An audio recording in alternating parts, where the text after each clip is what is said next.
Hello, hello, and welcome to this week's episode of Grow Wealthy Grooming. I'm your host, River Lee, founder of the Savvy Groomer, where we take you guys from being burnt out, broken to healthy, wealthy, and happy, building a grooming business on your terms. So today we're going to be talking about tell me how to fix my grooming business. I get this question so often. Okay. Everyone wants to know, how do I just fix my business, right? They want me to just hand them the magical plan to fix everything. So one thing I want you to ask yourself is, are you asking the right question, right? So when I get this, how do I fix my business? I see this in Facebook groups. I get this asked to me on a messenger or an email or even a strategy call. People want me to just give them the magic plan in order to solve their problems. Problems like, how do I charge? How do I find groomers? If I do find these groomers, how much am I going to pay these people? And they want to know, how do I get customers to show up on time? How do I get them to bring their dogs in more often? How do I get them to not let their pets get matted? Et cetera, et cetera, et cetera, right? And as a coach, it's not a simple answer, right? I really wish it was. I wish what I could do is say, everyone, this is what we're going to do. This is the magic formula. And unfortunately, there isn't. There is no magic formula. There is no cookie cutter answer. And you may be asking, what does that even mean? So your business is unique to you and what you desire. Okay. The best way to fix, optimize your business and meet your needs is to work either one-on-one, whether that is first going through something like a masterclass. What I love about a masterclass is it doesn't give you a cookie cutter answer. What it's going to do is ask you a lot of questions for you to explore what you value, what you want, the things that you feel are necessary or things that you just don't feel like work for you. And sometimes it's figuring out what works for you now, what will work for you later. If you've ever listened to any of my other videos, you may have heard me talk about, the stoplight, which is the red, yellow, green. Green is, yes, this is my magic. This is what I want. I love this. Yellow is, I could tolerate this for a time, but this is not the long-term plan. And red is, I can't tolerate this, or I could not tolerate this for more than a day or a week. Okay. And I can't give you advice until you know what these options are. Okay. And that's what I do love about my master classes, or even some of my workshops. My workshops are going to ask you to get to know you. What are your strengths? What are your weaknesses? If you've heard me talk about your zone of genius, right? Are you an artist? Are you a technician? Are you a leader? Or, are you a manager? Are you a visionary, an entrepreneur? Somebody who identifies as an artist groomer, who is a visionary, but not a manager, is going to need to run a very different business than someone who's a technician and really enjoys managing the day-to-day operation of their shop. Or if they're just an artist and that's all they want to do, right? That's a very different groomer. It's a very different owner. And I think that trying to put us all into these little things, right? Saying you must do this. Well, you and I are not the same. We're all different. We are all different people. And trying to coach us all together like we are the same person, I think is such a mistake, right? When you ask me, how much do I charge for this groom? Well, it depends on a lot of factors, right? I literally created a 6-week course. It is 6 hours long about how much have you invested, right? How much do you want to earn? What makes you special? How do you want to communicate with clients? And how do you deal with angry clients? This is so important because if you've invested $500,000 into a giant grooming daycare boarding facility, that's a very different number than somebody who is working out of their home. Now, someone working out of their home doesn't mean they should charge less, but it means that they have less invested, right? And even then, I'm assuming that maybe you've invested $100,000 into your home-based salon, but knowing your numbers and then knowing how much you want to earn.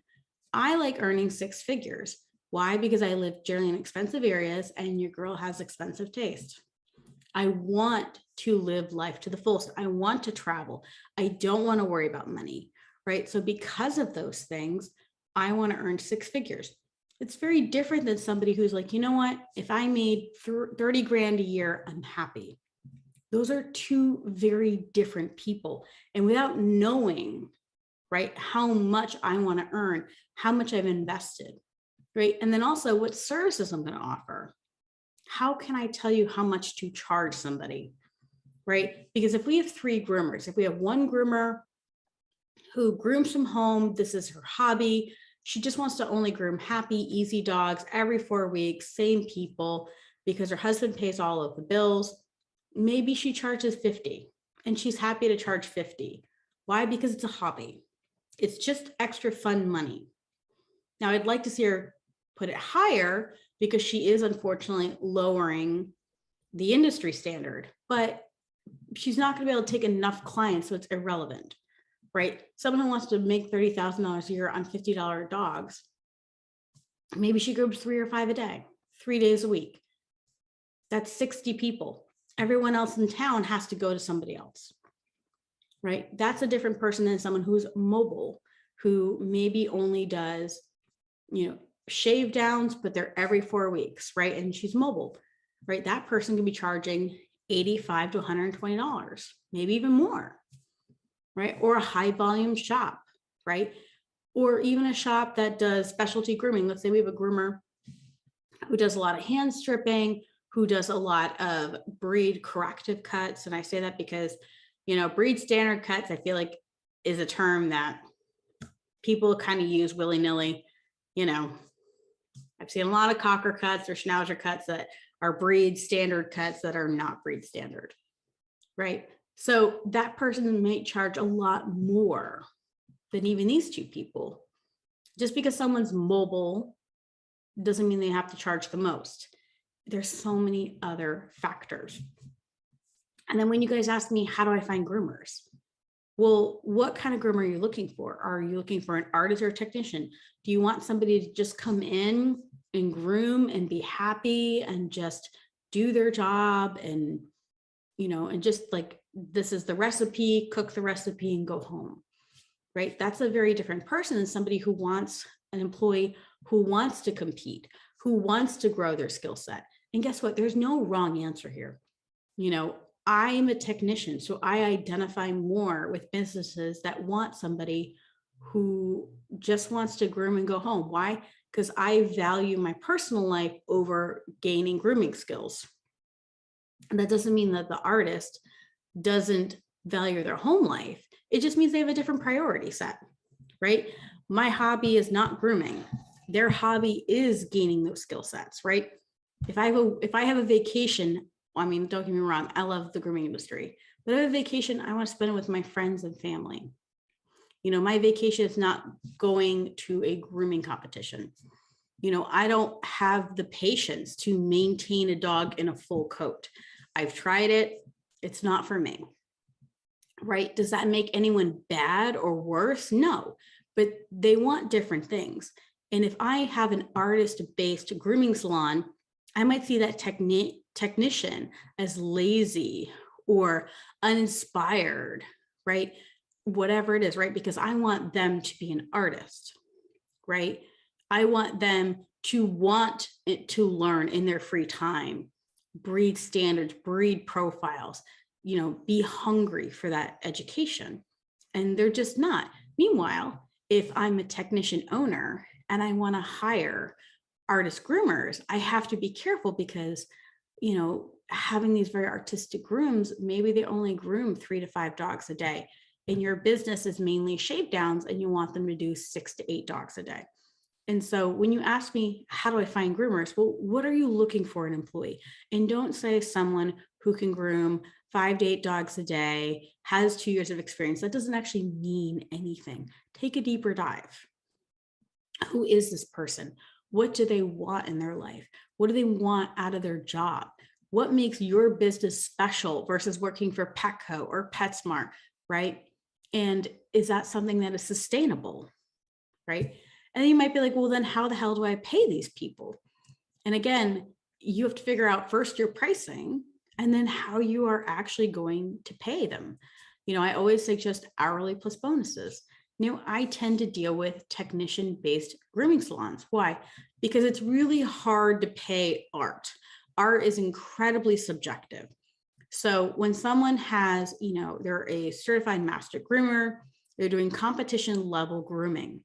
Unless if your business is designed around those clients, right? Because if I am charging, let's say for easy math, right, $50 for Shih Tzu, which I know is too low, but let's say for easy math, $50 for a Shih Tzu, who's getting a 5-strip round teddy bear face, very, very simple, plain haircut. Well, the dog who's getting Asian fusion hand scissor cuts should be about double or triple. So that would be $100 to $150. That artist who can create that groom is going to want to be paid a lot more. Is your clientele looking for an artist? Are they going to pay for art? And this happens a lot in photography, right? In photography, we talk about how people will pay for photography or not. I am not one of those people. I won't pay $1,200 for headshots. I just won't. I didn't pay for wedding photos. I'm not that person. Meanwhile, I had a very good friend who paid 10 grand for her videographer and photographer for her wedding. We're different people. So if you're a business where it's like, my shop was cute, clean, comfortable, we treat you really well. We have great customer service. We treat the pets like family. Everyone loves on them, but we're not here doing anything special for haircuts. We are technician haircuts. We are pet haircuts. Hiring an artist, which I had done, create a lot of problems, right? And the problem is if you see somebody doing shave downs and someone doing hand scissor cuts, how much more are you going to pay them when the product is not charged vastly different? Okay. So again, I would need to know, in order to help you, what do you want to groom? Do you want these artist-based grooms? And I think the industry idolizes these like perfect haircuts when the majority of clients don't need the art. Do I think it's amazing? Do I think it's awesome? Oh my God, yes. But I think that you're just as valuable being a technician as you are being an artist. Okay. You don't need to be shamed for giving okay haircuts, okay pet haircuts. That's still a valuable skill. And I also think that by making the artists on a pedestal in our industry, we are really stopping people who are just natural technicians. They're never going to get beyond a basic haircut. I think we are forcing them out of our industry, right? And that's the same thing when you're trying to find a groomer and you're just looking for a technician. That's okay. Okay. And if you just want to pay a technician, that's okay. Meanwhile, if you want to hire an artist and have somebody who's producing these absolutely fantastic competition level grooms, as long as you're charging your clients enough, that's okay too. Okay. And then if you're asking me things like, how do I get a customer to show up on time? Well, I can't tell you till I understand why. Are you accidentally creating that problem? Is it in your policy? Is it a price driver? What's going on there? Do you take cards on file? But I don't want to take cards on file. Like what can we do? And again, I'll have clients where I'm like, well, if you just get a card on file, that if they don't show up, you just charge them the full groom. And if that's a red situation or a yellow situation, you're like, well, for now I will do this, but my goal is really to stop people from doing that, right? Or you might be like, there's no way in hell I'm going to take cards on file. There's no way in hell I'm going to take deposits. Well, then we've got to get creative, right? Because sometimes I have a very easy, simple solution and you guys don't want to do it, which is frustrating for me as a coach because if you have human children, It's like when you tell them the easiest way of doing something and they want to go the long way around. My son used to do this with getting in the car. Like he could just get in the car, but he would always like go all the way around the car, and then he would go in the other seat and go across the seats to get into his car seat, his booster seat. And he used to make me crazy because I'm like, why do you have to do this? And I think some people just have to do what they want to do. They want that little rebellion. That's fine. Or they're afraid that these clients are going to have a problem, right? But I do think that you can't live in the world of, again, this is where I can't give you cookie cutter advice, because a lot of times you guys will say things like, oh, my customers will never stand for that. They'll all leave me. And then on the other side, you will say, I have a waiting list. I haven't taken new customers in 2 years. You can't live in both worlds. You can't live in the world where everyone will leave you and you'll have no business. And I have a 2-year waiting list, or I haven't taken new clients in forever. You can't live in both worlds. They can't both be true, because even if everyone lost you, you have a ton of clients that are waiting to work with you, right? Bringing their pets in more often. I see this all the time. And they're like, how do I get them to do that? I'm like, well, there's lots of different ways we can do that. We can do things like, if it costs me the same to be groomed on a 4, 6, or 8 week schedule or 12-week schedule, well, then you are artificially you're creating an incentive to wait as long as possible, right? That's a you thing. I use the examples of a nail salon versus an eyelash studio.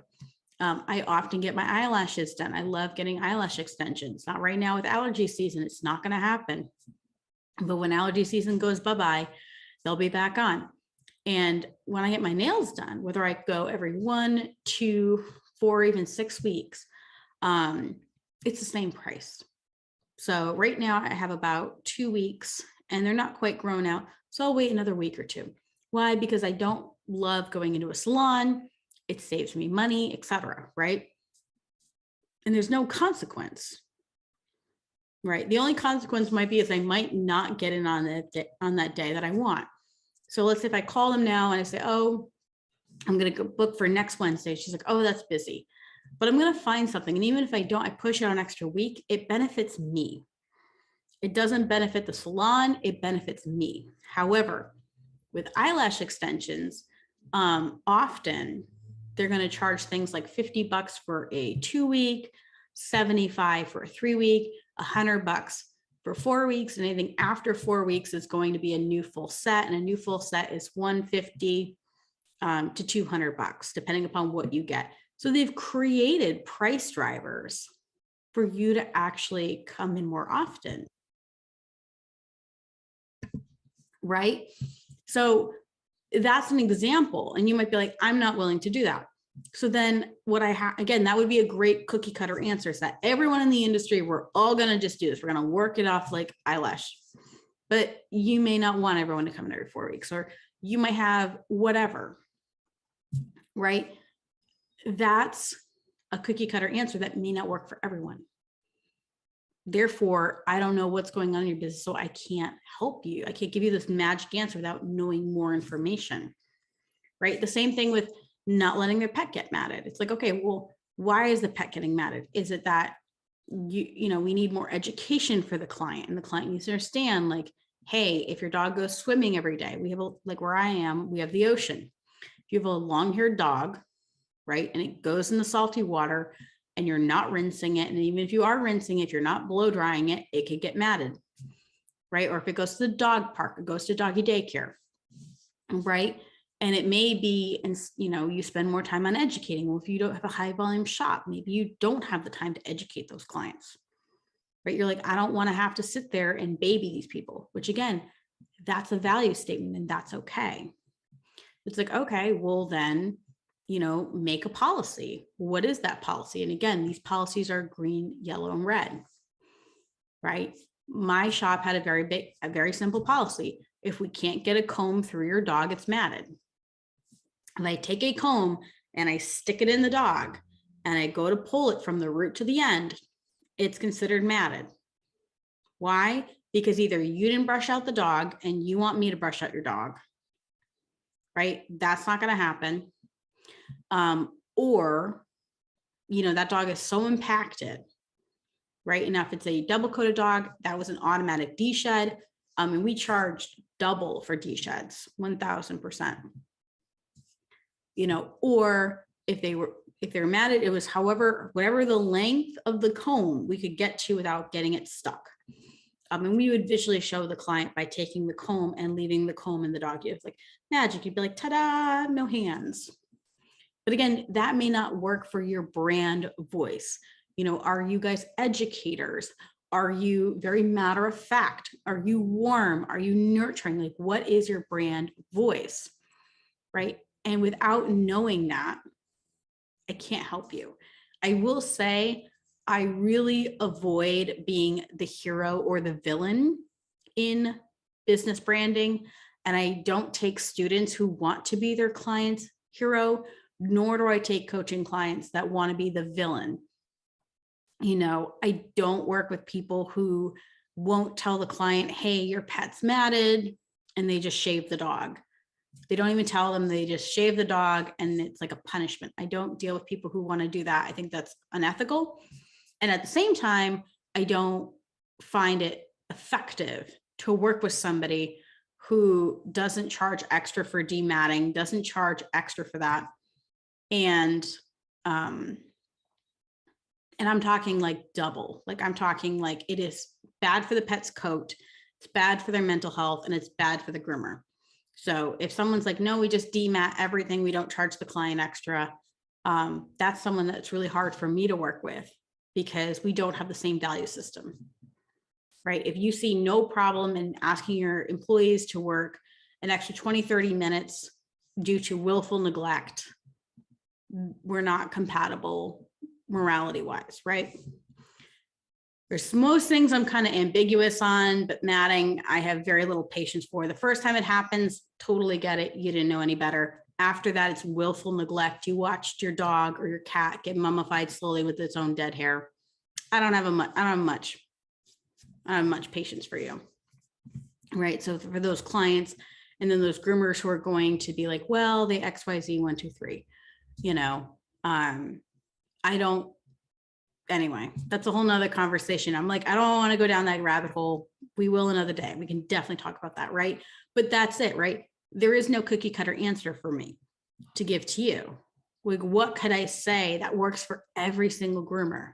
There is nothing. And if anyone tells you all of my information works for every single person, that's bullshit. There's no way.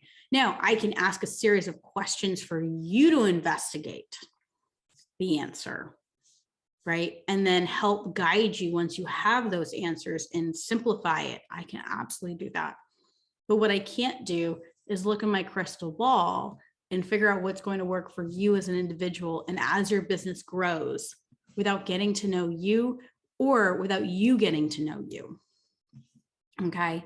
So that's what's going to be important, right?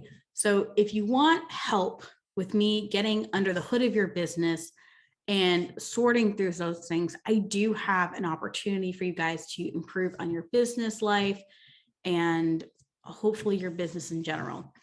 So everyone is constantly evolving and changing. I have students that had started with me years ago, and as they're like, this is no longer working, or, this changed in my life. So now I want this, whether that's having children, whether that's wanting to stop working on the weekends, or maybe even just being like, what, I had the shop, I had all these employees, I'm sick of this. I just want to go mobile, or I just want to have a shop in my house and have no more employees, right? So we're constantly changing, and business really is an evolution. All three of my businesses, from my shop to my mobile to Savvy Groomer, they're constantly evolving. It's just not a one and done thing. I wish it was, but it's not, right? Because we change. If you think about who you were 10 years ago, where your relationships are, where your life was, right? Everything has changed. So as your business evolves and grows, you're going to want to tweak to meet your current needs and wishes, right? And you want to have that be a balance, and different seasons of life is going to change that. I'm in a season of life where I am enjoying a little freedom and flexibility. But when I was pregnant in my car opening my first grooming business, having a baby. And that was a season of some hard work. That was getting that nose to the grindstone kind of work, right? Different seasons of life require different tactics and maybe changing things. Okay. So I will say that I do have an opportunity for you guys. If you guys are interested, I am offering one-on-one private retreats, and we will soon be offering 2 group retreats this summer. And it's super fun because it's in a resort area, which is booming in the summertime. You can pay several $100s a night just to be here. Our Marriott's about $500 to $700 a night. I would say the average hotel room here is $700 to $1,000, depending upon where you stay. But I want to invite you to stay in my home. I have 2 different guest rooms that you're welcome to stay. We get to do fun activities like sailing. We get to visit the Newport mansions, which if you've ever seen The Gilded Age, those are the mansions. They're absolutely gorgeous. They're full of history. We get to go walk on the cliff walk, which oversees the ocean. And it's just absolutely magical. You get to come here, enjoy, time with me here in Newport, Rhode Island. And then in that time, we get to talk about your business. We get to dream about your business. If you need more structure, we can sit down and figure out, okay, what do I need to accomplish, right? And for some of you guys, it might be taking a master class beforehand, getting all of that information, and then allowing me to help you put together all those puzzle pieces, right? Or it may be just allowing yourself time with no distractions, no kids, no dogs, no spouse, no business, no employees calling and bothering you, and just being able to sit down at my dining room table and look at your business with a fresh pair of eyes. I just had an amazing business retreat this weekend, and we had this amazing aha moment. I'm going to let her talk about it. We're going to do a little interview later, but she realized that she wanted to make a shift in her business. And it was, we were trying to work through a problem, and it just felt like we kept hitting a brick wall. We just kept hitting it. And I said to her, do you even want this? And it was a specific part of her business. I said, okay, let's just etch a sketch your whole business. If you could redesign it, what would this look like? And it was this big aha moment for her. And I really feel like not having the pressure of her husband in her ear, he's wonderful, but he has an idea of her business, and his understanding is only limited to what he knows about the grooming industry, not all the opportunities that there are, right? And not having that pressure and being able to just be clear, right? And then time to digest. And it was like, we went to go see the mansions, and we were on the cliff walk, and, we were on the cliff walk, and Julie went, you know what? And she just blurted it out. What I really want is just blah. And I said, okay, well then, let's figure out how to do that. And it was so much fun because it was just time to digest, and there was no pressure on her. And it was just really magical for that to happen. So I'm really loving doing these. I can't even tell you how much I love it. It's so much fun. It's like having a girls' weekend, a girls' couple of days, and we get to dream together. We get to strategize together. You know what you want. And sometimes it's just letting you rediscover what that is. Anyway, guys, I could blather on all the time. If you guys are interested in that, I will put the link below to the business retreats. There are a limited amount of them, and once they're gone, they're gone.